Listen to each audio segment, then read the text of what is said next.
Bom dia a todos. Para quem não me conhece, meu nome é Radija Alencar.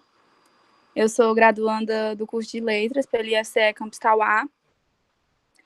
E esse projeto, das Artes para as Artes, é uma iniciativa aprovada pela Secretaria de Cultura do município de Tauá e faz parte da Lei Aldir Blanc do ano de 2020. Hoje, teremos nosso segundo encontro e vamos discutir sobre o campo da literatura, sempre buscando a interdisciplinaridade com as artes. Para fazer essa discussão, teremos a presença de dois convidados que farão a relação literatura versus artes. O primeiro deles é o Daniel Costa, graduando de Letras pela UFPI, e Jarina Guedes, também graduanda de Letras pelo IFCE Campus Tauá. Podemos começar, Daniel? Oi, podemos sim. Bom dia, então. Bom dia. Então, pessoal, bom dia. Fico muito grato a Radija e a Antônia por terem me convidado. Quando eu recebi o convite, eu fiquei muito em dúvida sobre o que eu poderia falar. Então, como graduando em letras, eu achei que fosse mais viável falar justamente sobre a literatura. Então, tá aí o tema que eu escolhi falar: literatura, visão geral e discussão crítica. Esse tema eu trouxe justamente das aulas que eu tive das matérias de teoria da literatura 1 e 2. Então, todos os textos que eu usei para apresentar a vocês foram tirados dessas aulas. Então, de início, eu não sei se vocês vão querer participar, mas eu espero que vocês, se sentirem à vontade, possam ligar o microfone e falar. Então, a gente começa já com essas questões aí. Então, o que é literatura? Como um texto ganha status de obra literária? A literatura, ela corre perigo? Existe uma sociedade sem literatura? E qual a função da literatura? Então, caso alguém queira falar um pouco sobre algum desses pontos, eu ficaria muito grato, caso alguém queira ligar o microfone. Ou pelo menos relatar sua experiência com a literatura. Se você é uma pessoa que gosta de ler o cânone literário, se é uma pessoa que gosta mais de ler sobre os best-sellers, essa literatura mais trivial.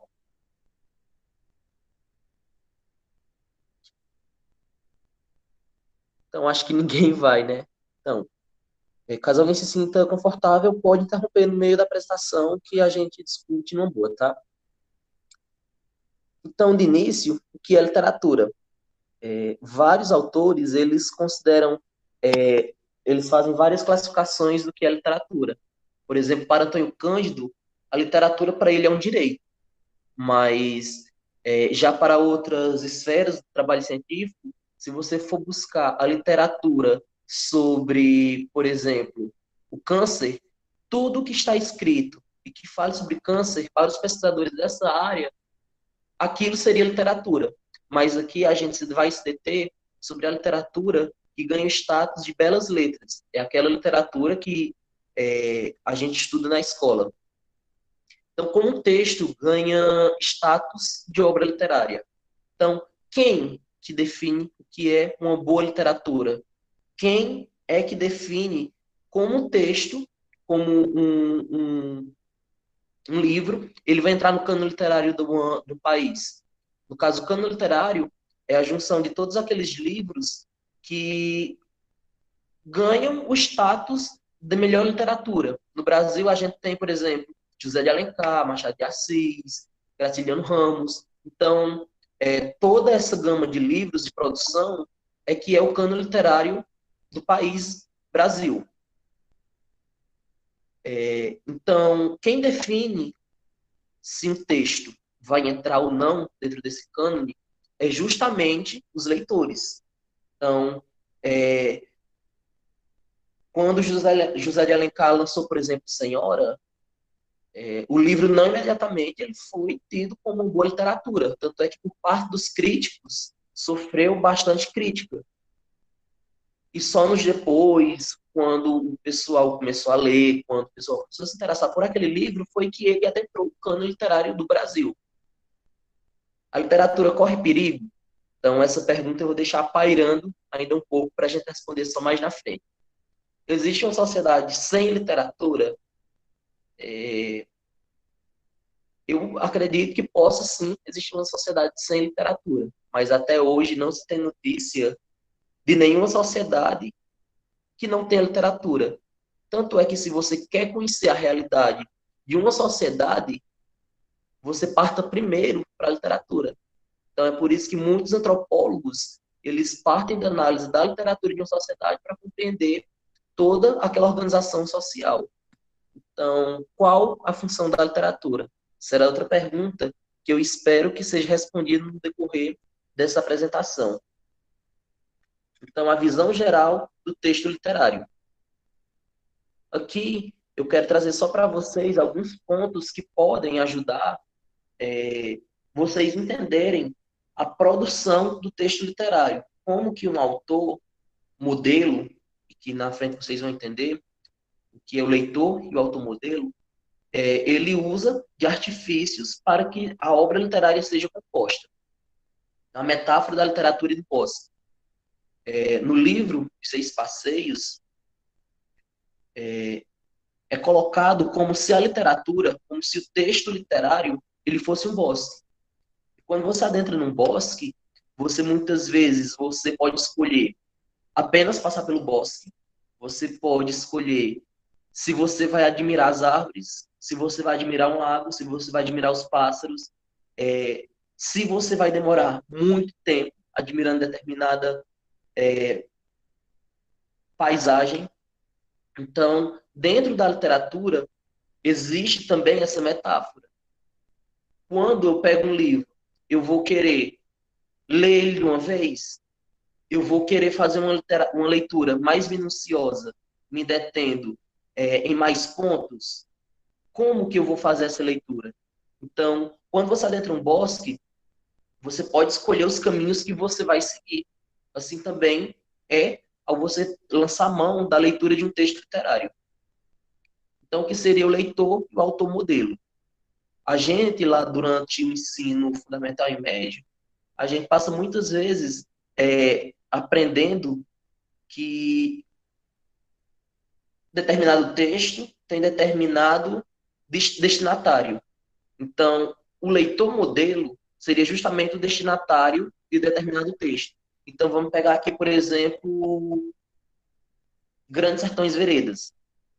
Talvez, se eu ou vocês formos começar a ler Grandes Sertões Veredas, talvez a gente pare na metade, por se tratar de um livro bem denso. Quando eu paro na metade de um livro, porque eu não estou gostando, porque eu não estou entendendo, é porque você não é ainda o leitor modelo para aquele texto. Mas nada impede de sua vivência, de você aumentar sua enciclopédia para que você possa compreender aquele texto. Então, eu acredito que muitos de vocês já aconteceu isso, de começar a ler um texto, parar e quando é com alguns anos, alguns meses depois, voltar a ler e começar a entender o texto. Pelo menos foi assim comigo com o Cortiço, de Aloysio de Azevedo. Então, táticas usadas na construção do texto literário. Então, tem o ato da delonga, que o autor, conscientemente, ele se ocupa, vamos supor, em pegar essa caixa de chocolate, por exemplo. E ele vai se ocupar em descrever que a caixa é colorida, que a caixa é de determinado formato, e a caixa de chocolate custou tanto. E que isso é uma tática que o autor ele usa conscientemente, justamente para que faça o leitor perder tempo lendo o livro.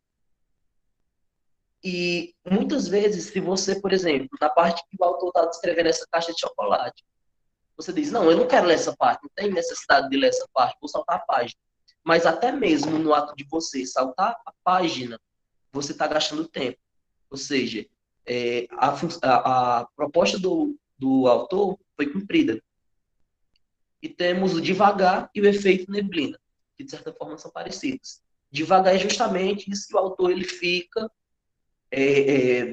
justamente divagando na sua escrita, justamente para prender mais a atenção do leitor. E o efeito neblina é como se, ao descrever a caixa de chocolate, o leitor, o autor, quisesse descrever, mas ao mesmo tempo ele deixasse lacunas naquele texto para que você pudesse preencher.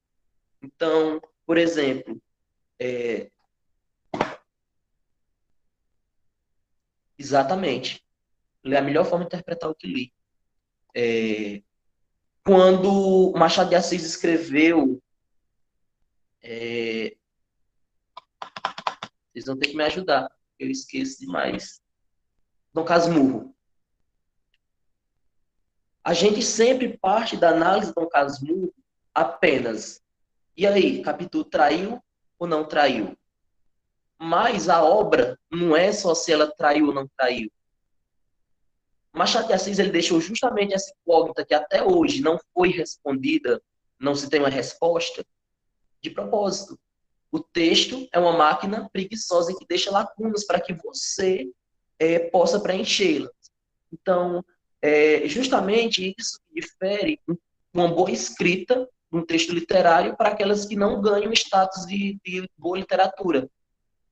O que garante isso é o texto justamente ter essas brechas que você vai ter que preencher.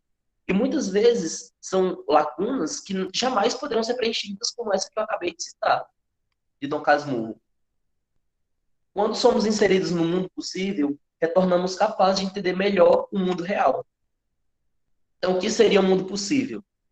Dentro de uma obra literária, você tem que aceitar aquilo que o autor propõe.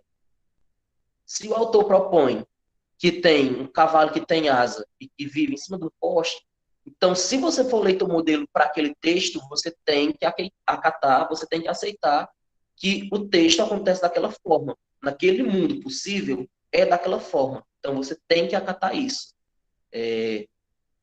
Você tem que acatar, por exemplo, que a Chapeuzinho Vermelho foi engolida pelo lobo e que depois o caçador foi lá abrir a barriga do lobo e que tirou a Chapeuzinho Vermelho viva lá de dentro ainda. Então, quando você se insere dentro desse mundo possível, a função principal da literatura é que quando você retorne desse mundo possível, você volte aprendendo a lidar com a realidade. Já que nesse mundo tudo é possível, então se lá tudo é possível, então você é capaz de compreender aquilo que se torna real neste mundo. A obra vampiriza o mundo real. Então, o que muitas vezes a gente fala, a arte imitando a vida, é porque o mundo real, esse mundo que vivemos, ele serve de base, considerando primeiro que o mundo real é o mundo em que o autor vive, então ele serve de base para toda essa produção. Eu vou pôr aqui a discussão é literatura, mas eu vou pôr aqui toda a produção artística. Tanto é que a gente tem o surrealismo, que é aquele que extrapola o real, aquele que vai além do real. Mas mesmo assim, extrapola o real, mas é com base nesse mundo em que vivemos. E o conceito de verdade. Você pode, por exemplo, espere que a partir. Ah, não sei o que pode ser. Falando até um pouco alto, para dar de vocês escutarem. Mas qualquer coisa vocês avisam, se não der realmente de escutar. Como eu acabei de falar, espero que a partir de hoje não mais. Mas se até então vocês poderiam considerar que fosse mentira o fato da Chapeuzinho ser tirada viva de dentro da barriga do lobo, espero que a partir de hoje vocês não mais pensem assim. O que é o conceito de verdade numa produção literária? O conceito de verdade, você só pode dizer se alguma coisa é verdadeira ou não dentro de uma obra a partir da própria obra. Então, se aquele mundo permite que a Chapeuzinho tenha saído viva, então você tem que acatar que aquilo seja verdade. Muito embora seja uma mímese, seja imitação do mundo real, mas não é o mundo real. Então você tem que acatar que aquilo seja verdade. Deixa eu só ver aqui algumas mensagens. Literatura é a principal ferramenta para se desenvolver a arte de descobrir dias melhores, exatamente. Então, lá na frente, acho que é agora, tem uma frase que traduz muito bem isso que você colocou. Então, eu escolhi essas três frases aqui para vocês. Então, se o texto literário não puder nos mostrar outros mundos e outras vidas, se a ficção ou a poesia não tiverem mais o poder de enriquecer vidas e pensamentos, então teremos que concordar com Todorov e dizer que, de fato, a literatura está em perigo.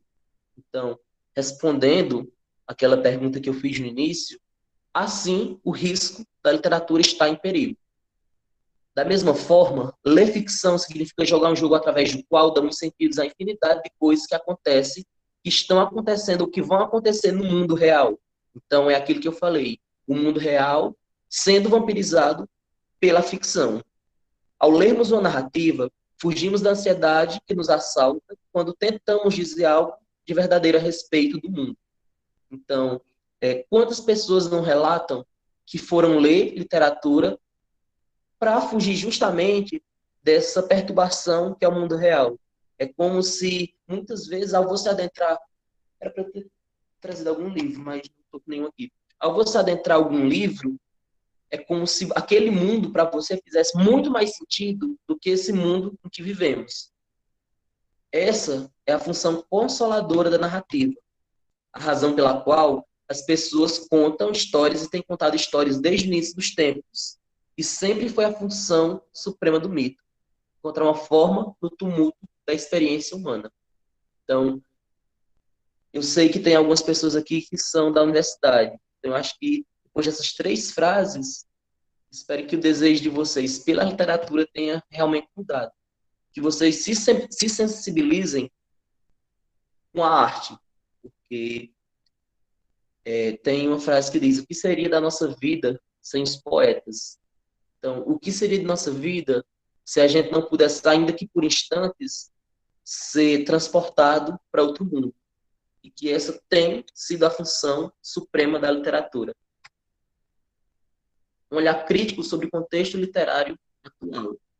Então, uma de minhas propostas lá no tema era justamente lançar um olhar crítico, então vamos lá. Então, onde geralmente acontece o primeiro contato com a literatura e de que forma somos apresentados a ela? Caso alguém queira falar, sinta-se à vontade. Então, onde geralmente acontece o primeiro contato com a literatura?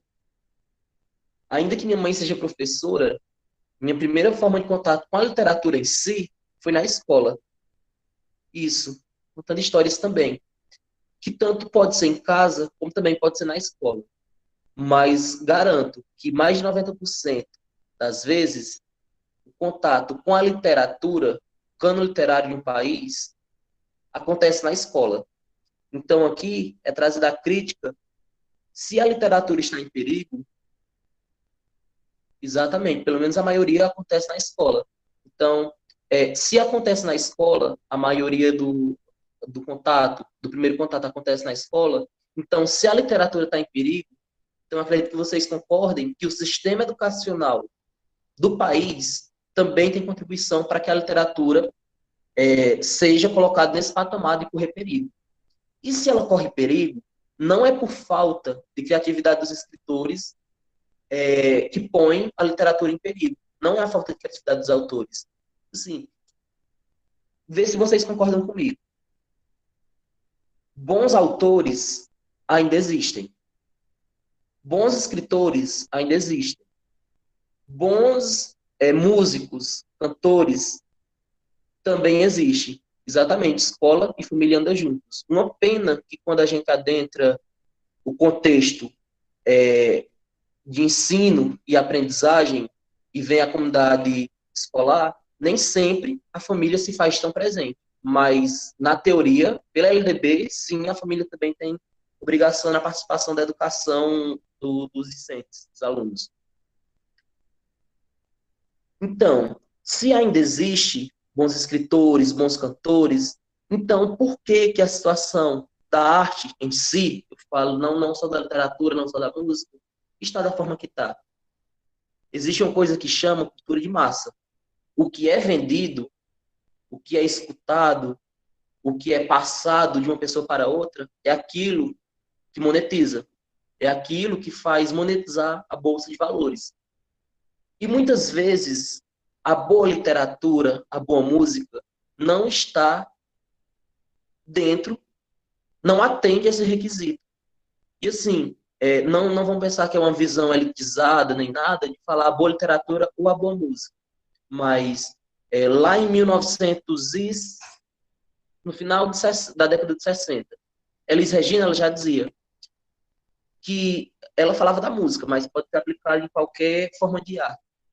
Que qualquer arte ela tem que ser popular a ponto de chegar nas pessoas. Então, imagina o que seria de nós se, por exemplo, Dom Casmurro fosse um ótimo livro, mas a gente não tivesse acesso. Não ia adiantar de nada, né? Mas ela também tem que ser popular, mas ela também tem que obedecer um mínimo de pré-requisitos para que seja considerada uma obra de arte. Para que aquilo tenha valor de agregar na vida das pessoas. Aqui eu coloquei João Cabral, de Melo Neto, versus Clarice Lispector. Então, João Cabral, ele no seu poema Catar Feijões, ele diz que escrever é justamente igual catar feijões. Você joga os feijões na água, espera aqueles boiar e você vai fazendo aquela luta. Então, para ele, escrever era um trabalho totalmente minucioso, de trabalhar com as palavras, métrica, a rima, toda aquela questão. Enquanto Clarice Lispector, não. Ela não queria saber como a estética do texto dela ia terminar no fim. Ela só sabia que ela precisava escrever e que ou ela escreveu, então ela era devorada por aquelas palavras. Então, dentro de uma produção, a gente talvez tenha até mais visões de escrever, de escritores, mas eu coloquei essas duas. Enquanto aquele que acredita que escrever seja um trabalho realmente de sentar e de trabalhar com as palavras, e tem aquelas pessoas, aqueles escritores, no caso de Clarice Lispector, que tem que escrever por necessidade. Não é por trabalho, é por necessidade. Aí aqui a literatura trivial e o cano literário. O cano literário eu já disse o que era. E a literatura trivial é justamente essa literatura que a gente tem fácil acesso. Por exemplo, esses que são sucesso de venda. Quem é Você, Alaska, Cidades de Papel, A Culpa das Estrelas. Ainda que vocês talvez queiram crucificar caso alguém goste, ainda que sejam bons livros e que vocês possam vir a gostar ou não, talvez, mas eles ainda não são considerados cânone literário. Eles são best-sellers, que é aqueles livros que do nada explodem e que se tornam sucesso de vendas. E no seu livro, A Literatura em Perigo, Todorov ele coloca justamente isso. Será que não é possível que um livro seja sucesso de vendas e, ao mesmo tempo, ele seja sucesso de crítica? Porque geralmente é isso que acontece. Se vendeu muito, então ele não é sucesso de crítica. Então, para a crítica literária, ele não é um bom livro. Estudar literatura sobre a luz das escolas literárias, que é o que acontece justamente nas escolas. Eu não sei vocês, mas acredito que o pessoal todo seja do Ceará, e que o ensino aconteça praticamente da mesma forma. Quando você vai estudar a literatura, geralmente é daquela forma. Então a gente vai estudar agora o romantismo. José de Alencar, fase indianista, segunda fase, terceira fase, sabe? Não quer dizer que isso não seja importante, mas o que é mais importante é justamente você entender a obra literária como um fim em si mesmo. É aquilo que eu falei. Será que Dom Casmurro é um livro que é um sucesso, que é tipo um dos melhores livros do melhor autor brasileiro? Será se ele realmente se resume só em capítulo traiu ou não traiu? Será se o livro é só isso? Então, por que a gente acha que é só traiu ou não traiu?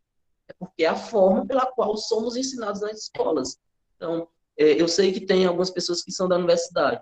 Então, acho que toda essa reflexão que eu estou trazendo é importante, e tanto para vocês como para mim, quando adentrarmos o sistema de ensino brasileiro, a gente tente lançar mão de uma outra proposta de ensino, Muito embora, eu acho que vocês também concordem, que você sai da universidade com a intenção de fazer alguma coisa totalmente nova, mas quando você chega na sala de aula, você é tangido a fazer uma coisa que se repete durante muito tempo e que não tem nada a ver com aquilo que você se propôs a fazer. Então, a escola ela não tem finalidade de formar críticos literários. Então, por que que quando a gente vai estudar literatura, a gente pega autor fulano de tal, nasceu dia tal, faz toda a biografia, depois faz uma análise crítica de uma obra literária e por aí morre? Por que que não estudamos a literatura, a obra literária no seu geral? Será se é porque o professor ele não tem capacidade de ensinar? Será se é o sistema de ensino que não dá espaço para que o ensino aconteça de outra forma? Se é na escola que temos maior contato com a literatura, então o sistema de ensino também tem responsabilidade pela situação. Então, é aquilo que eu já tinha falado. Se a escola ela tem a função de muitas vezes apresentar a literatura pela primeira vez aos estudantes, então ela também tem responsabilidade da literatura se encontrar da forma que está. Então, quantas pessoas dos colegas de vocês do ensino médio vocês acham que até hoje têm o hábito da leitura? Será se o incentivo à leitura no ensino médio não ficou por lá? Tanto é que é uma crítica que eu faço à matemática. Você aprende Pitágoras, o Teorema de Tales e tudo, mas é uma coisa que muitas das vezes fica lá no ensino médio. E não deveria acontecer a mesma coisa com a literatura, de você ter todo um trabalho exaustivo, de pelo menos começar a adentrar o mundo possível, e ser uma coisa que fica por lá. Não, é uma coisa que tinha que acompanhar nós, enquanto sujeitos sociais, durante toda a vida. E qual tipo de literatura é produzida hoje? Será se hoje, algum dos livros que é produzido hoje estão no cano literário já? Então, por por muitos professores e por muitos críticos literários, o que é produzido hoje de literatura é aquela literatura de autoajuda. Tanto é que eu estou até com um livro que a Radija me prestou, que é Como Aprender a Superar. Então, isso é a literatura de autoajuda que é produzida hoje. Quer dizer, por mais que tenha a função de ajudar, seja autoajuda, mas ela não tem esse valor de deixar lacunas para que você, enquanto leitor, possa preencher. Então, será que a literatura corre perigo? Sim, ela corre perigo. Mas eu acredito que uma coisa que seja tão necessária como a literatura, ela não corre o risco de acabar. Mas eu acho que tem sim que se passar por um processo de revisar o que está sendo proposto na literatura hoje em dia. E vocês podem até achar arrogante, você é um aluno de letras, ainda está fazendo essa crítica, mas se somos é, sujeitos inseridos no seio da sociedade e a literatura, ela representa a sociedade, então você tem sim, ainda que não seja um crítico literário, como eu acabei de dizer, e a escola ela não tem obrigação nenhuma de formar críticos literários, você pode sim lançar críticas justamente na tentativa de melhorar aquilo que está sendo proposto. Isso reflete também na família, pelo fato de sermos exemplo. Se eu fizer tudo errado, a tendência é meus filhos darem continuidade, e assim é escola e família. Justamente, uma coisa que quando eu estava pagando a matéria de legislação da educação básica, eu vi lá na LDB, é que a comunidade ela também tem a obrigação de contribuir para o ensino das crianças e dos jovens e adultos. E que, tipo assim, muitas vezes nem a escola em si e a família não dão conta. Então, como que a comunidade ela pode ajudar nessa formação? Então, são reflexões que ficam para a gente ficar pensando. Educar as crianças para que não seja necessário punir os adultos. Pitágoras, justamente. Então, A educação, por si só, já é um excelente caminho para estudo, para que não seja preciso punir os adultos. Quando se junta a educação e a literatura, como um professor meu diz, é caminho.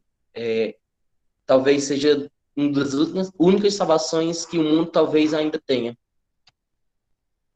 E aí tá os livros que eu usei. Vocês podem ver a Literatura em Perigo, Todorov, Seis Passeios pelo Bosque da Ficção, que é daquela metáfora que eu fiz, vocês, do bosque, e a ficção, que é de Humberto Eco, e a Imaginação Educada, Northrop Frye. Então, no mais, é isso. Espero que vocês tenham gostado e queria que vocês tivessem participado mais, mas agradeço bastante a contribuição de vocês aí no chat e tudo. No mais, acho que era isso. Não era, a proposta não era demorar muito, mas que realmente trouxesse essa reflexão, tanto de como o texto ele é escrito, dos artifícios que os autores eles usam na produção de um texto, como também trazer esse olhar crítico para a literatura do dia a dia. Então, no mais, é isso. Muito bem, Daniel. Agora, se alguém tiver alguma pergunta ou dúvida a fazer, pode falar.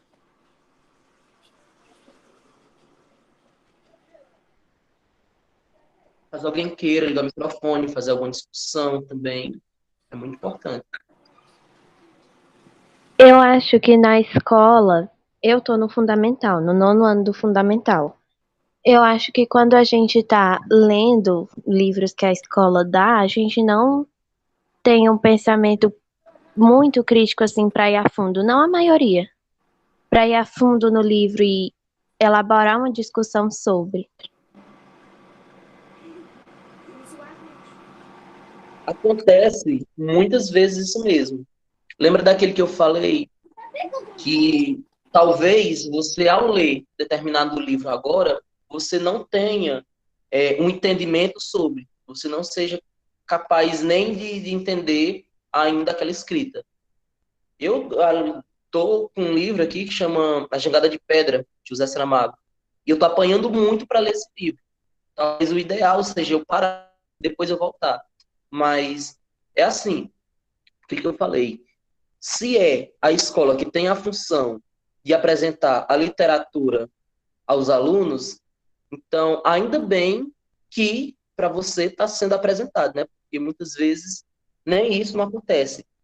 O contato que as pessoas têm com a literatura no ensino fundamental é muito, muito, muito, muito fragmentado. Tanto é que, não sei na escola de vocês, mas eu só vim ver realmente a literatura a partir do primeiro ano do ensino médio.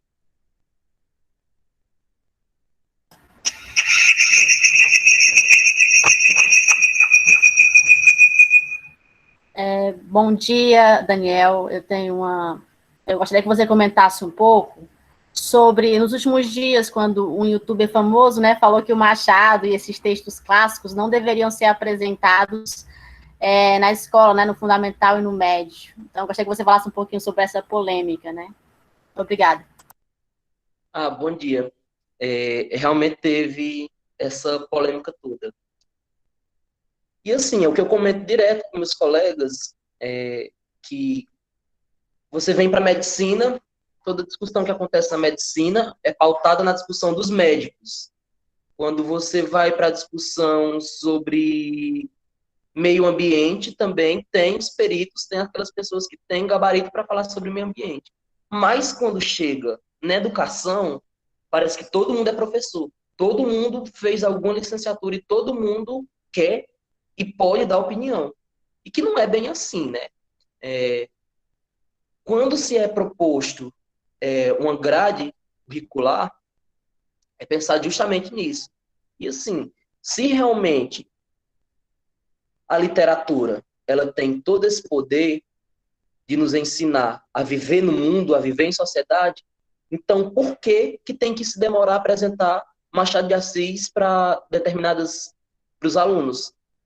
E assim, muitas pessoas demonizam Harry Potter, por exemplo, meu professor de teoria da literatura, ele demoniza quem lê Harry Potter.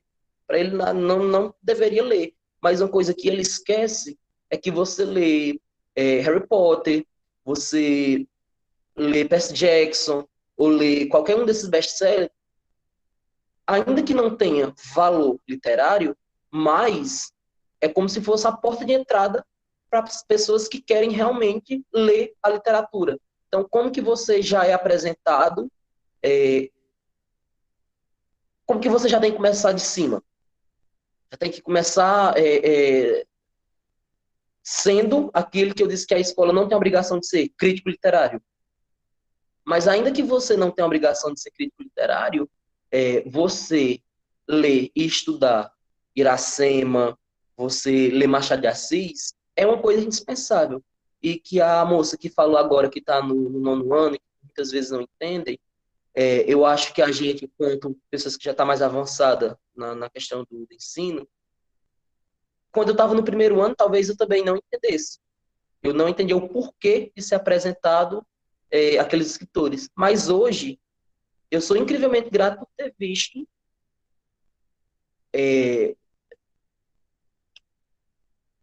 José de Alencar no meu ensino médio. Porque, de certa forma, foi um escritor que mudou totalmente minha vida. E, assim, você dizer que não deve ser apresentado a Machado de Assis no ensino médio é uma coisa que só fala quem realmente não tem conhecimento de causa. Então, a internet está aí, quando você está revestido por uma tela, você acha que tem o poder de falar tudo, mas não é bem assim. E que orgulho, né? Você terminar de ler um livro e que você realmente gostou daquilo tudo. Só ver aqui as mensagens. Minha mãe que incentivou na literatura. Que bom que ainda existe, né? Mães que ainda fazem todo esse incentivo. Machado de Assis é um escritor exemplo para os jovens do nosso momento. Eu lembrei dessa polêmica e penso que o problema não são as obras clássicas, claro, e sim a forma que elas são apresentadas para o aluno. Justamente, você não é apresentado a essência da obra. Você, por exemplo,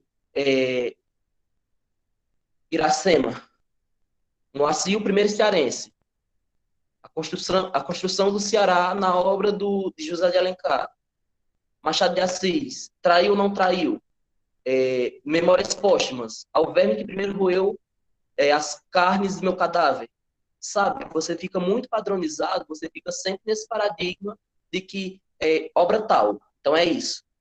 Mas você talvez, ao terminar de ler Dom Casmurro, talvez você não lembre do que foi que você leu no início, e você fica sempre com essa ideia, traiu ou não traiu? Mais alguém? Oi, gente, bom dia. Bom dia. Estão me ouvindo bem, né? Que eu tô sem microfone aqui. Eu achei interessante toda essa discussão e eu concordo que talvez seja necessária uma forma de rever como as obras são apresentadas também, né? E eu acredito que não seja só em questão da literatura, mas o nosso sistema educacional, pelo menos na minha experiência, de escola pública, né? Foi muito assim, eram poucos os professores que repassavam qualquer conteúdo mostrando a utilidade ou o porquê daquilo no nosso dia a dia, assim como a fórmula de Bhaskara na matemática. E aí, para as obras literárias, eu acho que é muito isso, que não apresentam a questão mesmo do próprio livro querer transparecer e tudo mais, né? De não ser só o porquê em si da obra, mas a própria escrita. E também concordo que essa questão dos best-sellers, eles serem, como é que eu posso dizer? Eles terem uma forma de contato, né? O primeiro contato e, assim, aproximar as pessoas. Então, pelo menos o que eu vejo dos meus colegas, a maioria deles, eles continuam mais com esse contato atualmente.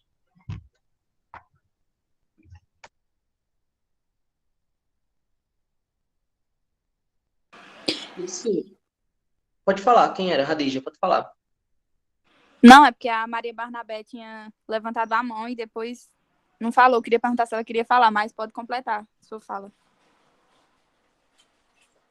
Não, era só dizer que o incentivo à leitura e, enfim, o ensino-aprendizagem, todo esse processo, é uma coisa que tem que acontecer de forma constante. Porque, por exemplo, você pega, você muitas vezes entende o conceito, mas você não entende a funcionalidade de determinado conteúdo. Por exemplo, você vai estudar as orações, oração coordenada reduzida do gerúndio, por exemplo. Talvez o conceito a uma oração coordenada é isso. Sempre que você ouvir falar na oração coordenada, você vai lembrar, a oração coordenada é isso. Mas talvez você, se mostrar no texto, você não consiga identificar. Por exemplo, você perguntar aos alunos lá do sexto ano, você ensina, verbo indica ação ou um estado da natureza. Tá, é isso. Mas aí você mostra no texto ao aluno e pede, circule no texto os verbos. Aí o aluno vai circular pé, cabeça, joelho, sabe? Então, é muitas vezes isso que acontece. E eu temo que a literatura, muitas vezes, fique só nisso, de um conteúdo que você viu lá no ensino médio e que por lá fique. Bom dia, Daniel.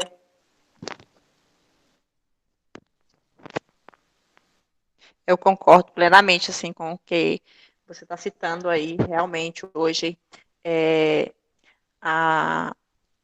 estudar em casa, a escola ajuda bastante, né? Como diz, é a segunda família da gente. E com essa pandemia no qual a gente está passando, se a tecnologia, você está com a ferramenta na mão, que é a tecnologia, se você não souber aproveitar esses momentos, buscando também através de filmes, porque eles deixaram muitas marcas, não só nos livros, né, mas assistir filmes voltados para a literatura, eu acho que é de fundamental importância, principalmente para os jovens, né, como a colega aí citou, do 9º ano. É uma fase, assim, que do ensino fundamental, o 2, principalmente, ele tem, assim, como é que eu vou falar para você, um momento de descobertas, né? Eles estão na fase de saber fazer a interpretação, ler fluente. Por quê? Porque para quando chegar no 1º ano não ter a dificuldade que ainda tem, né? Muitos alunos não sabem nem ler direito. Então, a literatura ela vem justamente para isso, para você desenvolver melhor a leitura, saber fazer a interpretação e eu acho que não é por acaso que a língua portuguesa é bastante cobrada. E isso é muito importante. É só o que eu tenho a dizer.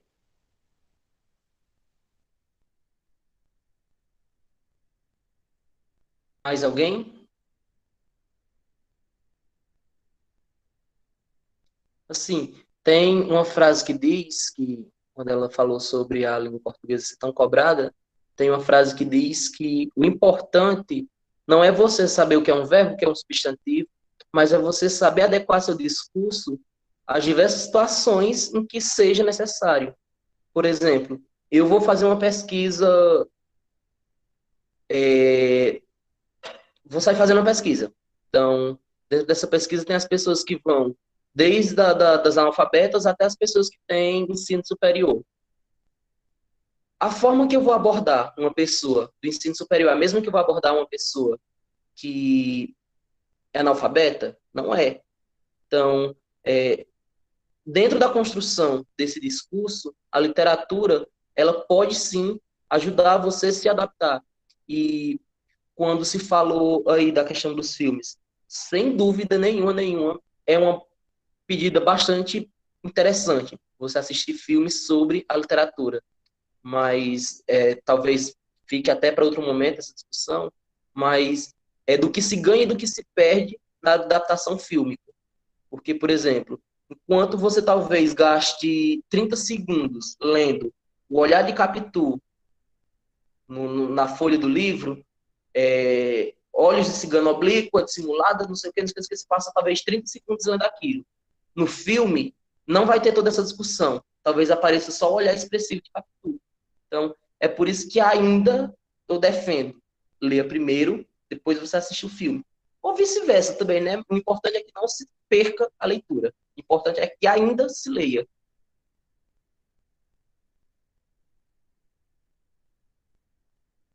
Mais alguém?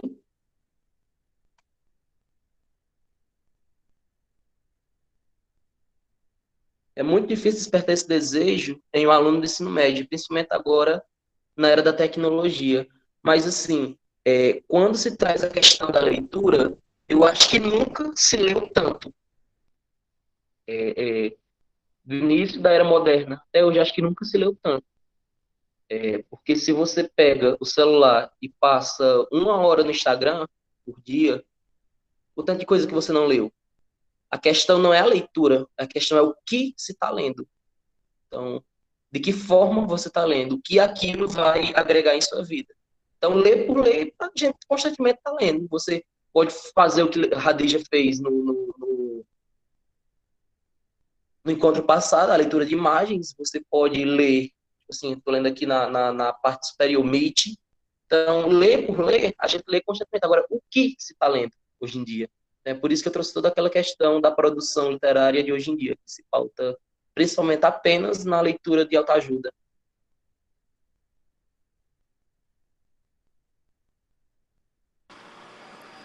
Muito obrigada, Daniel, por sua contribuição. Foi ótima e essencial. Se ninguém mais for falar, eu vou passar a palavra para a próxima convidada.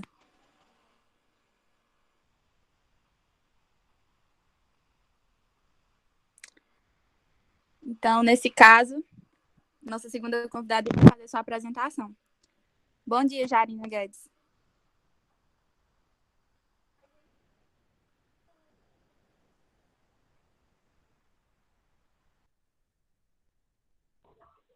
Bom dia, vocês estão me ouvindo?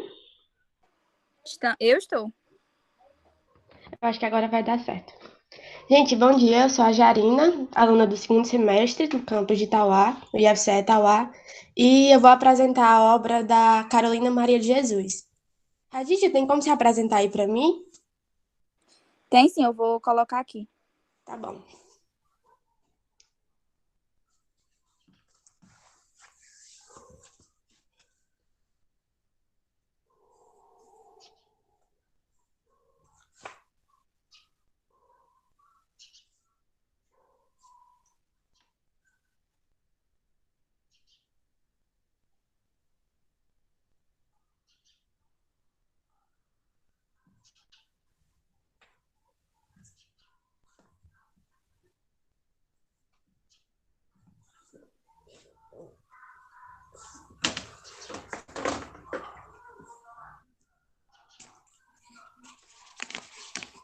Tá dando para ver aí?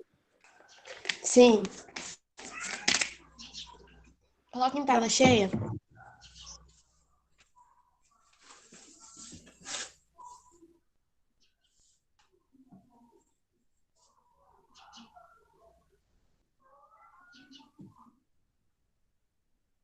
A Radija saiu. Pelo menos no meu saiu.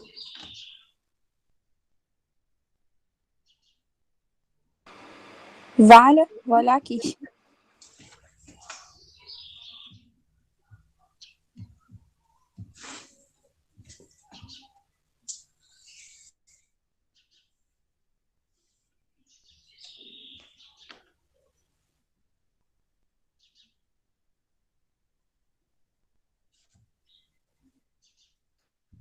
E agora? Tá dando certo? Pronto, tá certo. Pronto, quando for para passar, você diga. Tá bom. Gente, eu vou fazer um breve resumo sobre a história do livro do Quarto Despejo, Diário de uma Favelada, de Carolina Maria de Jesus. Ela sempre foi uma mulher muito à frente do seu tempo e ela fazia sua autobiografia, ela escrevia os seus diários. Radija, passa aí, na primeira apresentação da... O gênero que ela escolheu para escrever era o diário. Diariamente, ela escrevia os relatos de como tinha sido seu dia. Carolina era uma mulher pobre. Na época que ela escrevia esse diário, ela morava na favela no Canindé, tinha 3 filhos, e cada um dos seus filhos possuía pais diferentes, e ela não vivia com nenhum deles. Ela trabalhava para sustentar os 3, e o único que às vezes aparecia e dava algum dinheiro a ela para ajudar a sustentar os filhos era o pai da filha mais nova, a Maria Eunice.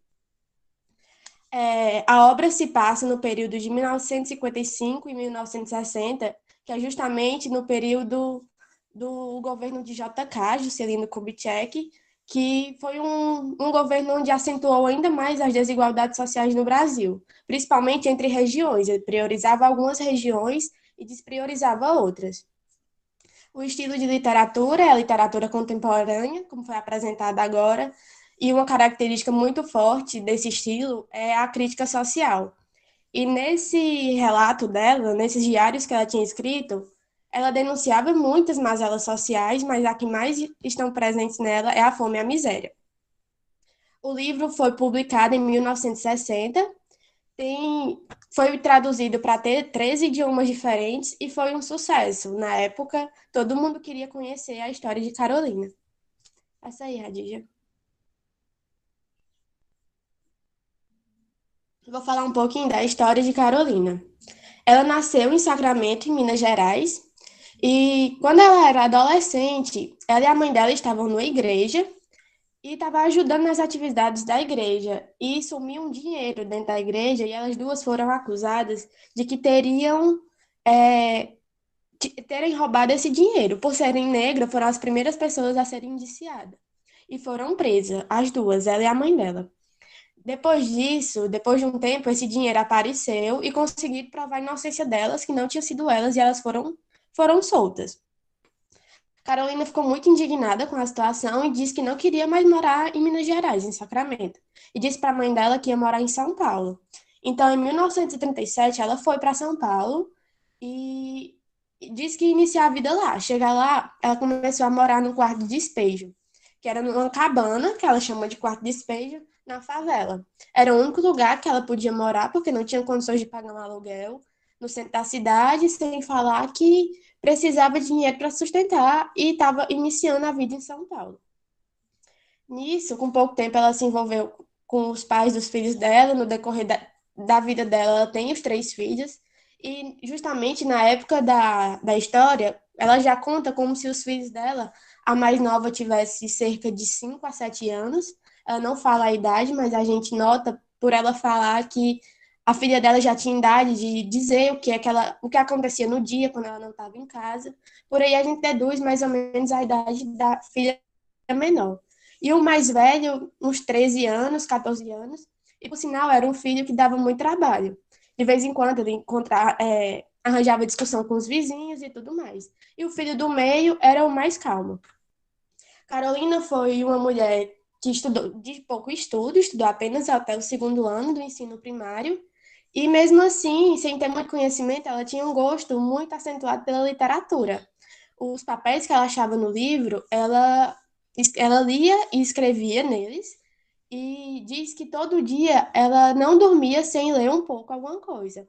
Ela ficava procurando, mesmo que fosse uma revista no lixo, porque queria ler alguma coisa antes de dormir. E nessa prática, geralmente, era a hora que ela escrevia os diários dela também.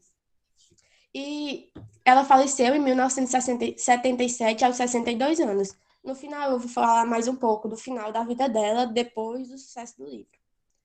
Radija, passa aí. Nessa imagem aqui, a gente vê várias capas dos livros e de várias edições que ele foi publicada. Isso em vários países. Como eu falei, ele chegou a ser traduzido em 13 línguas, 13 idiomas diferentes, e essas aí são algumas das capas que foram divulgadas. Pode passar, Radija.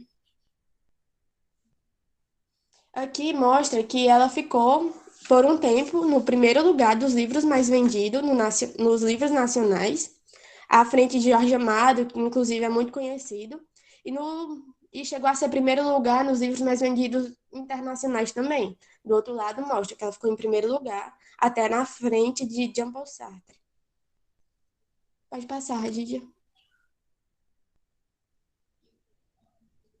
Agora eu vou falar um pouco da pessoa que encontrou os relatos dela e que resolveu publicar.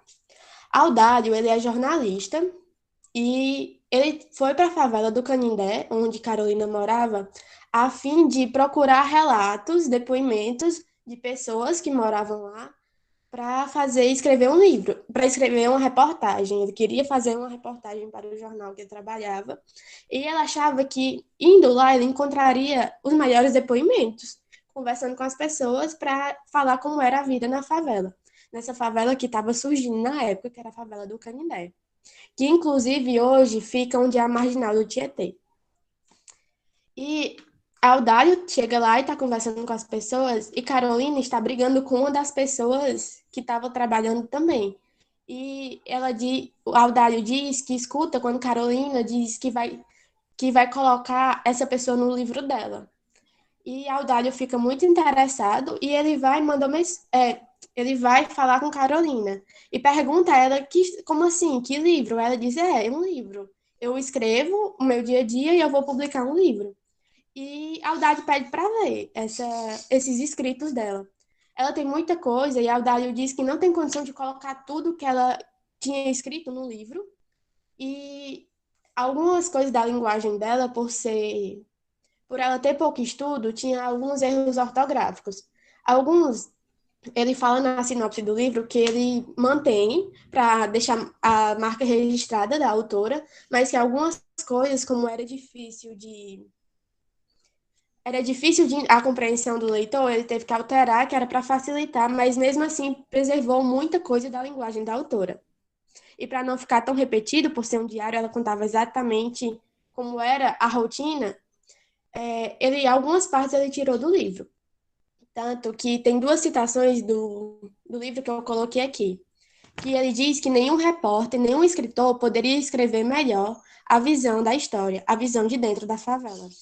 Isso ele falando que só ele chega lá e ele vê uma vez, fazer uma entrevista, ver alguém falar uma vez e ele escrever isso aí é uma coisa, mas ele pegar os relatos de como foi exatamente o dia a dia durante 4 ou 5 anos que Carolina tinha escrito, era totalmente diferente, tinha uma visão muito mais ampla.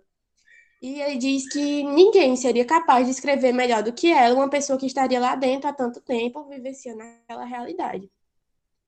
Ainda tem outra parte assim, que ele fala em relação à pontuação e à grafia. Mexi também na pontuação, cuja grafia poderia levar à incompreensão da leitura. E foi só até a última linha. Que é quando ele fala que mexeu poucas coisas, teve pouca alteração, que era para preservar a oralidade, a linguagem escrita da Carolina. A Dídia pode passar. Aqui eu vou falar um pouco do que eu já falei no início, que é o contexto histórico que a obra foi escrita. No livro tem relatos do diário de 1955 até 1º de janeiro de 1960. E o tempo de governo do Juscelino Kubitschek, que eu havia falado, que ele tinha esse plano de metas, que o objetivo era desenvolver as rodovias, queria crescer a cidade de 50 anos em 5, desenvolvendo rodovias, e priorizando as capitais das cidades e os centros da cidade para deixar a cidade bonita. Enquanto isso, os pobres, as favelas não tinham olhar pelo poder público, pelo governo, no caso. E foi um período de crescimento de muitas mazelas sociais e o aumento da desigualdade, tanto social quanto regional. Pode passar, Radídia. Aqui é só um exemplo do que eu estava falando em relação às marcas de oralidade. A imagem é um pouco ruim, mas no início, esse relato aí é do primeiro capítulo do livro, pode-se dizer. Que é no dia do aniversário da filha dela, e ela diz que não tem sapato. A filha dela está precisando de um sapato, ela não tem dinheiro para comprar, e ela pega um sapato no lixo, remenda, limpa e fala para a filha usar. Só que aí, se der para vocês verem, tem que ela escreve aniversário com 2 S e sem acento. Eu não sei se está dando para vocês verem. E isso aí eu coloquei só como exemplo, para vocês entenderem, para vocês enxergarem o modo que ela escrevia. Que nem tudo a Audálio mudou, que era para preservar a linguagem dela. E fala as marcas de oralidade, que são as variações da língua falada. Pode passar, Radília. Isso aqui é em relação à fala complementando a fala do Audálio, em que teve pessoas que chegou a dizer que Audálio Dantas estava usando a imagem da Carolina para se promover, que aquilo ali não tinha sido ela que tinha escrito. E ela vai e fala assim: há de existir alguém que, lendo o que eu escrevo, dirá: isso é mentira, mas as misérias são reais. Tem gente que não acreditava no que tinha escrito no livro, de certa forma acreditava que era aumentado, além de não acreditar que era Carolina que tinha escrito, que tinha sido Audálio utilizando a imagem dela, o nome dela para se promover, dizendo que era uma pessoa pobre e tal. Pode passar, Radija. Agora eu vou falar um pouco da definição de despejo e logo em seguida falar o porquê que ela colocou esse nome quarto de despejo no livro, o título do livro. Despejo é a saída obrigatória do local de residência. Ação judicial que obriga alguém a sair do imóvel que alugou. Ordem de despejo. O que se joga ao lixo, o que não se pode mais usar. Dejeto. Local destinado à acumulação de coisas inúteis. Quarto de despejo. Ação de despejar, de remover o que incomoda, de retirar obstáculos, empecilhos e despejamentos. Isso aqui a gente vê claramente o que ela fala em relação à favela. Ela diz que na favela coloca-se tudo o que não presta mais. Então, nesse sentido, ela diz que o que não presta no centro da cidade ele joga na favela e ela considera a favela como quarto de despejo. Ela, Radija, passe aí, por favor. Isso aqui é só a imagem, a favela quarto de despejo da cidade. E a próxima, que é onde ela faz isso. Volta. Volta. Não, é o próximo mesmo. Desculpa. Isso. Isso aqui ela faz uma metáfora da favela com a cidade. E no livro ela diz que o centro da cidade é a casa, a Desculpa, peraí. Ela diz que o centro da cidade é onde os ricos moram, que no caso seria a sala da casa, enquanto o quarto de despejo, a favela, seria o quartinho da casa de um rico, onde está ali colocando as coisas que não se quer mais, apenas esperando a hora de colocar no lixo. Aí aqui é uma das citações do livro. Ela fala assim: em 1948, quando começaram a demolir as casas térreas para construir os edifícios, nós, os pobres, que redizíamos nas habitações coletivas, fomos despejados e ficamos residindo debaixo das pontes. É por isso que eu denomino que a favela é o quarto de despejo de uma cidade. Nós, os pobres, somos os trastes velhos. Eu estou nos quartos de despejo, e o que está nos quartos de despejo ou queima-se ou joga-se no lixo. Então aí é o que ela fala, que eles simplesmente jogaram os pobres para lá e desconsiderando até que eles são pessoas.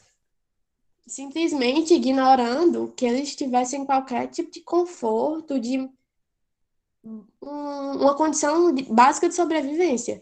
E lá ela relata como é a vida e a gente vê a miséria. Ela morava numa casa que não tinha banheiro, era só um quadrado onde eles faziam a necessidade e fala que a casa também não tinha água. Quando era de manhã cedo, quando tinha água lá na favela, ela tinha que acordar cedo e buscar água com a lata e trazer de volta, trazer para dentro de casa. Inclusive, ela relata até as brigas que tinha na fila lá para pegar água. O próximo, Radija.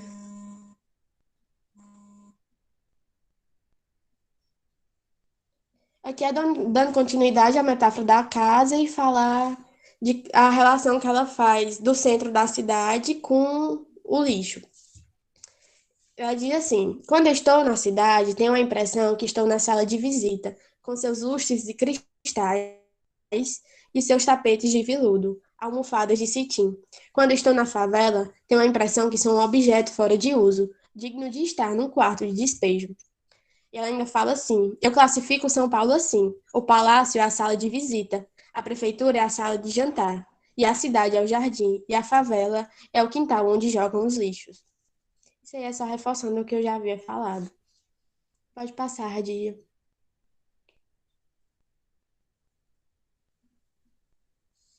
No livro, ela retrata muita fome e fala da fome que ela, os três filhos passam e até as pessoas que moram na favela.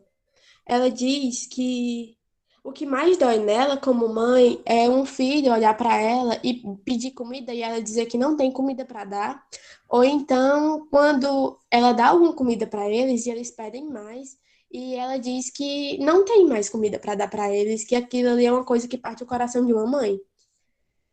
Eu vou ler aqui só a primeira citação para não me alongar muito. Se alguém quiser, depois eu falo sobre isso. A tontura da fome é pior do que a tontura do álcool. A tontura do álcool nos impele a cantar, mas a da fome nos faz tremer. Percebi que é horrível ter só ar no estômago. Comecei a sentir a boca amarga. Pensei, já não basta as amarguras da vida? Leão pegou o papel, recebi 6 cruzeiros, pensei em guardar para comprar feijão, mas vi que eu não podia porque o meu estômago reclamava e torturava-me. Resolvi comprar um pão. Que efeito surpreendente faz a comida no nosso organismo. Eu, que antes de comer via o céu, as árvores, as aves, tudo amarelo, depois que comi, normalizou-se aos meus olhos. Comida no estômago é como combustível nas máquinas. Passei a trabalhar mais depressa. Meu corpo deixou de pesar. Eu tinha a impressão que eu deslizava no espaço. Eu comecei a subir como se estivesse presenciando um lindo espetáculo. E haverá espetáculo mais lindo do que ter o que comer? Parece que eu estava comendo pela primeira vez na vida. Isso aqui é uma das partes que relata ela citando o efeito que a comida faz sobre uma pessoa que tem fome. Tem momentos que ela diz que passou o dia sem comer, que está indisposta, que está fraca, que chega até a adoecer e não consegue trabalhar. E aí ela, inclusive, está falando que está fraca e que depois que ela comer um pão, é meio que como se tivesse dado um ânimo a mais para ela trabalhar, tivesse dado uma força para ela trabalhar. A próxima, Radija. Aqui a parte que ela fala sobre não ter o que dar para os filhos. Como é horrível ver um filho comer e perguntar: tem mais? Essa palavra tem mais fica oscilando dentro do cérebro de uma mãe, que olha as panelas e não tem mais. Essa outra citação aqui. Os meus filhos estão sempre com fome. Quando eles passam muita fome, eles não são exigentes no paladar. Tem outra parte que também é muito triste que ela fala, é que os mercantis, quando as comidas já estão vencidas, eles despejam e ficam. Radija, a apresentação saiu. Pronto, voltou. Ela diz que quando as comidas já estão vencidas, os comerciantes colocam do lado de fora para eles pegar. Ela fala da insensibilidade que eles não têm a humildade, a caridade de colocar lá antes de vencer. Eles simplesmente só faz quando já está vencida, quando as latas já estão estufadas, que não dá mais para aproveitar. Mas mesmo assim, às vezes, em estado que até de putrefação, as pessoas se sujeitam a comer porque estão com muita fome. Aqui, essa última citação, ela fala da libertação dos escravos.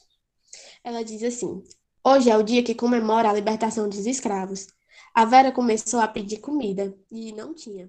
Era o reprise do espetáculo. E assim, no dia 13 de maio de 1958, eu lutava contra a escravatura atual, a fome.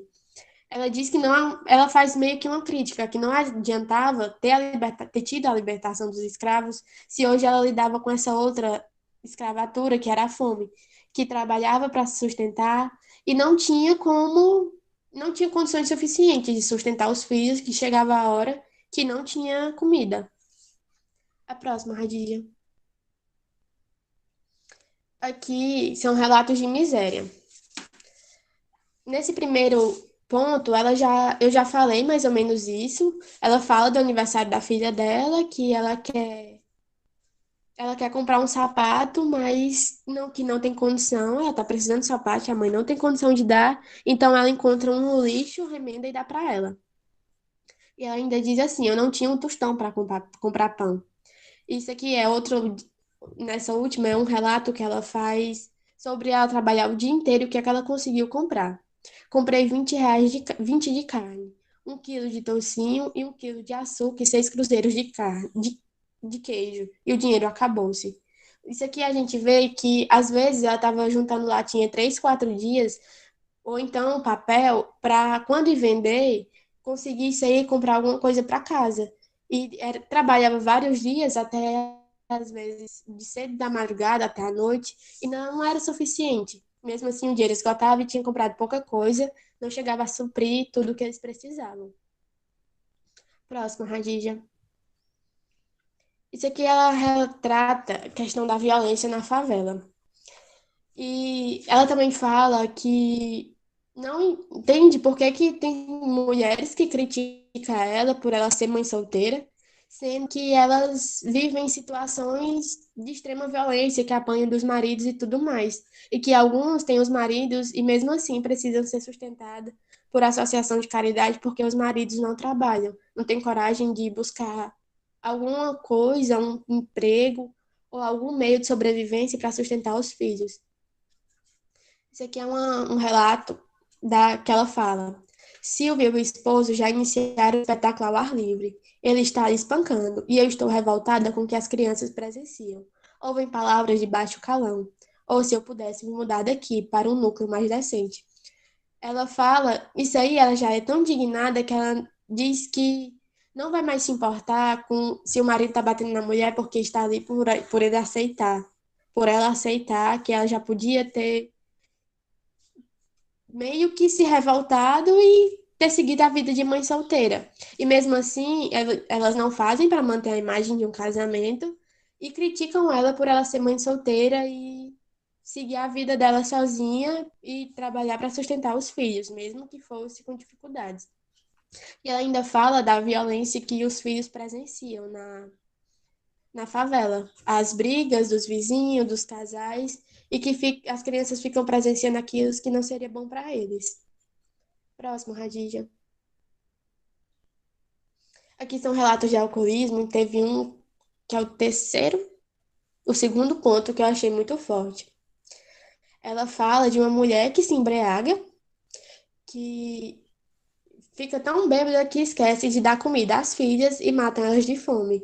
É uma coisa que ela critica muito, que pessoas que não têm dinheiro, mal para se sustentarem os filhos, a família, e ainda vão gastar dinheiro com álcool. Essa parte que eu falei tá aí, ó. O segundo ponto. A Zefa é mulata. Não, é o segundo. É bonita. Só que ela bebe muito. Ela já teve 2 filhas e bebia muito. Esquecia de alimentar as crianças e elas morreram. E no último ela fala que prefere empregar o dinheiro dela em livros do que em álcool. Próximo, Radija. Aqui mais uma vez ela falando da luta pela sobrevivência, que cata lixo, papel, latinha para vender e tirar o sustento de casa. E que mesmo assim está sempre falta. Falta roupa, falta sapato, às vezes falta até comida para os filhos. E diz assim: duro é o pão que nós comemos, duro é a cama que dormimos, dura é a vida do favelado.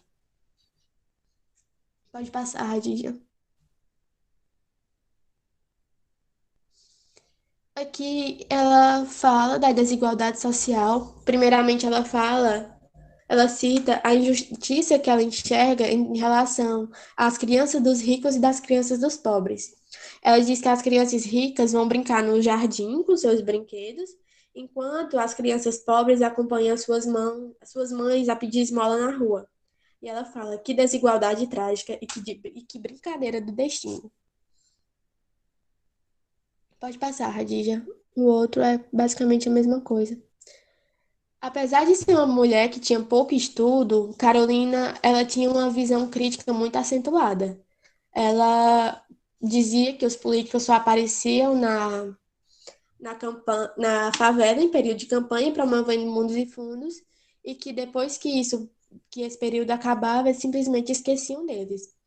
E, inclusive, ela fala que podia prestar atenção que depois que passava a campanha, quando determinado político assumia, tudo aumentava. Ela dizia que, preste atenção, depois que o Ademar assumiu, subiu o preço do combustível. Depois que Aí fica citando o nome dos governantes da cidade na época, os prefeitos e tudo mais, e ela diz que o dinheiro que eles gastam na campanha para se elegerem, eles vão tirar aí esse dinheiro depois, quando assumir, aumentando o preço, tirando a custa da população mais pobre. Aqui está algumas citações que ela fala da, da política. Ela diz assim: a democracia está perdendo seus adeptos. No nosso país, tudo está enfraquecido. O dinheiro é fraco, a democracia é fraca e os políticos são fraquíssimos. E tudo que está fraco um dia morre.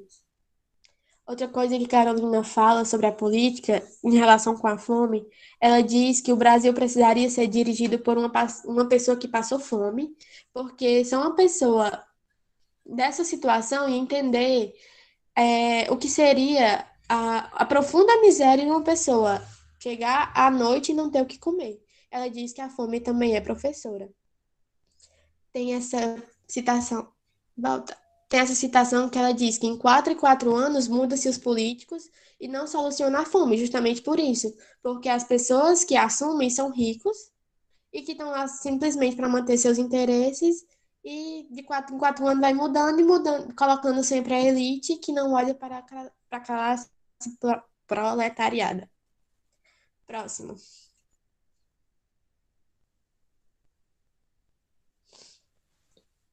Aqui, ela é outra citação da política. Ela diz que, pronto, a parte que eu estava falando. Eles gastam nas eleições e depois aumentam qualquer coisa. O Auro perdeu, aumentou a carne. O Ademar perdeu, aumentou as passagens. Um pouquinho de cada um, eles vão recuperando o que gastam. Quem paga as despesas das eleições é o povo. E outra citação é: o povo não sabe se revoltar. Deveria ir no Palácio da Ibirapuera e na Assembleia e dar uma surra nesses políticos que não sabem administrar o país. Ela é meio que revoltada e ela escreve essas indignações dela no livro e como maneira de denunciar toda essa desigualdade. O intuito dela desde o início é denunciar. E, inclusive, ela já tinha esperança de quando escrevia que um dia seria publicado. Próximo. Isso aqui é a mesma frase. Pode passar, Radija, eu já falei essa. Isso aqui é quando ela fala de literatura, que é mais ou menos o que o Daniel estava falando, que ela utilizava a literatura como uma forma de fugir da realidade. A literatura para ela era tipo um êxtase. Tem alguns relatos aqui, e eu vou falar aqui do último. Ela fala assim: a vida é igual a um livro, só depois de ter lido sabemos o que encerra. E nós estamos no fim da vida, é que sabemos que a nossa vida decorreu. A minha aqui tem sido preta. A preta é minha pele, preta é o lugar onde eu moro. Tem esse outro. Essa primeira citação, ela diz que deita às 3 da manhã e mesmo assim ela vai falando que deita às 3 horas da manhã, tem um dia corrido, mas que mesmo assim, quando é à noite, ela quer pegar alguma coisa para ler, alguma coisa para escrever, como uma forma de leitura para ela, é uma forma de êxtase, de por algum momento sair daquela realidade, e como se o diário para ela fosse uma maneira dela desabafar toda a situação que ela passava. Próximo.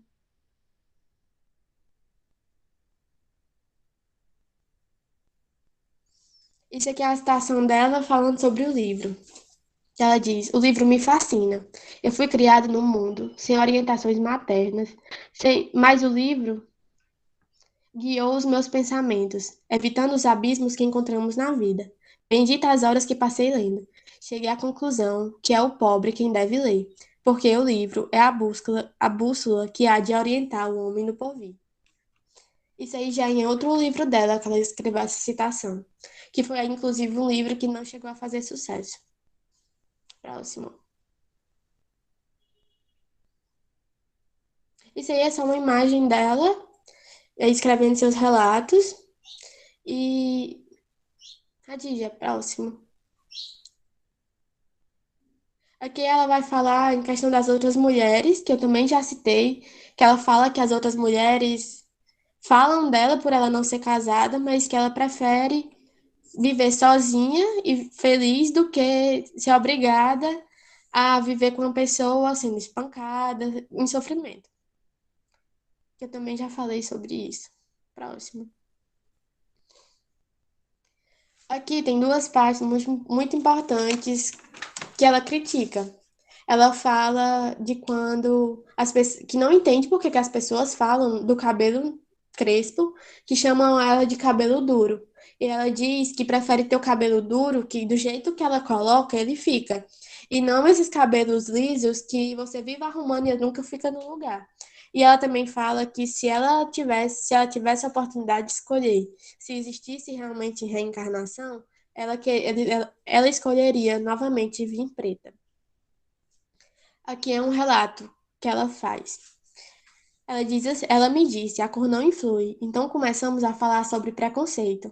Ela disse-me que nos Estados Unidos eles não querem negros na escola. Fico pensando, os norte-americanos são considerados os mais civilizados do mundo e ainda não convenceram que preterir o preto é mesmo que preterir o sol. Deus criou todas as raças na mesma época. Se criasse os negros depois dos brancos, aí os brancos podiam se revoltar. Isso aí, ela falando que não entende como é que um país considerado uma grande potência, tão desenvolvido, não enxerga que o negro e o branco é igual. Essa crítica que ela faz. Próximo, Radija. Antes da referência, eu queria só falar um pouco sobre o final da vida de Carolina. Carolina teve um grande sucesso no livro dela, ela conseguiu sair da favela, comprou uma casa de alvenaria, e o único livro dela que realmente foi sucesso foi o Quarto Despejo. Depois disso, ela ainda escreveu alguns outros livros e não conseguiu êxito, não teve muito sucesso. E ela foi morar, tipo, num sítio, no casa de alvenaria, e um pouco tempo depois ela faleceu em 1977, aos 62 anos. E essa era a minha apresentação. Eu espero que vocês tenham entendido. Eu acho que eu falei muito rápido, que eu sou nervosa, muito ansiosa, então. E se alguém tiver alguma colocação, alguma dúvida, pode falar que eu estou aqui. Se eu souber, eu respondo, ajudo, comento.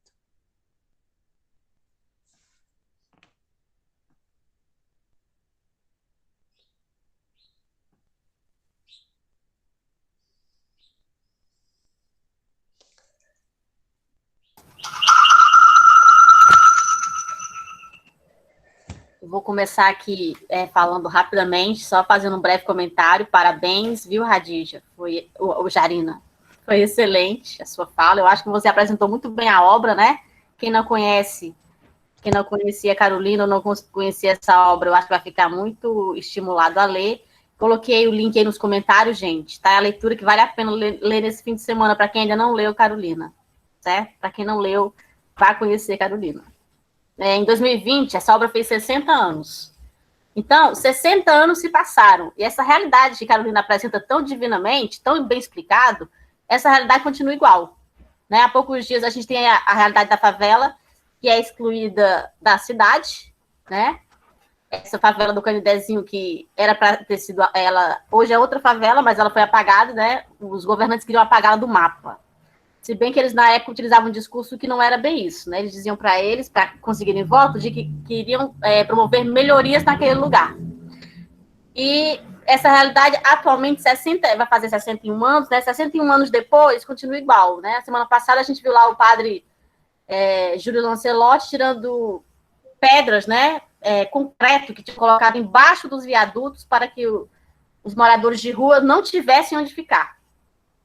Então, essa mulher traz essa realidade cruel, que muitos não conhecem porque não andam na favela, mas que quem é pobre tem uma ideia do que é, e também tem toda uma questão de preconceito que a gente vive, né? Pelas nossas tias ou mães já deve ter passado por isso, né? Uma mulher divorciada. Ela não tem marido, então ela é considerada uma mulher de classe inferior. Enquanto a outra tem marido, mas é ela que sustenta o marido, eles vivem assim numa miséria, e o marido é alcoólatra, e ela não tem um marido que sirva de verdade, né? Efetivamente não é o marido, mas de fachada ele está ali.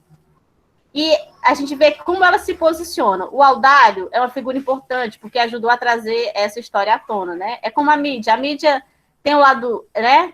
Os momentos ali que não é tão positivo, mas a gente vê que, na maioria das vezes, a mídia nos abre os olhos, e Audálio traz essa perspectiva. Ele foi lá, melhorou só um pouco a pontuação para não gerar dúvidas do leitor, mas o livro, você vai encontrar muitos erros ortográficos, porque ele respeitou a escrita de Carolina, né? Ela não tem estudo, mas a gente vê ali um conhecimento de vida que vai muito além, e graças às leituras que ela encontra no nicho, né? Então, aqueles livros que não se via para os ricos, para o pobre era de grande valia, né? Então, eu gostaria, também me atentei aqui ao fato do que o Daniel falou, né? Que às vezes a gente não tem maturidade para ler o livro, aí a gente não compreende da primeira vez. Então, quando eu li esse livro no ensino médio, não entendi e não consegui compreender a relevância. Eu pensava, para que eu tenho que ler um livro que tem erro de português?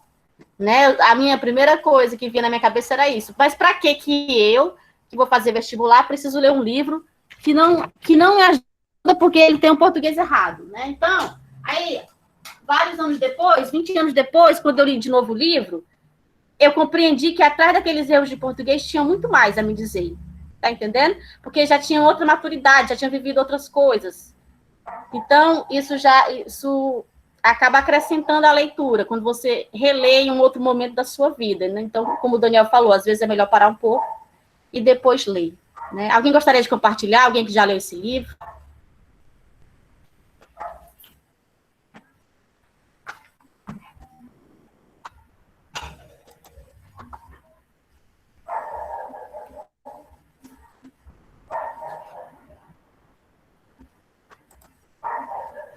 Radija? Oi, Antônia.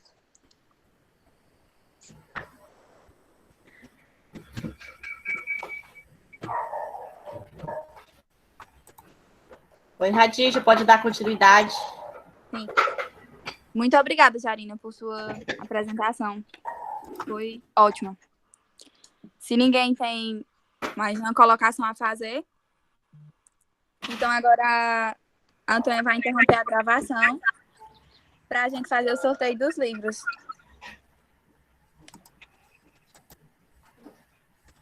Pode interromper, Antônia.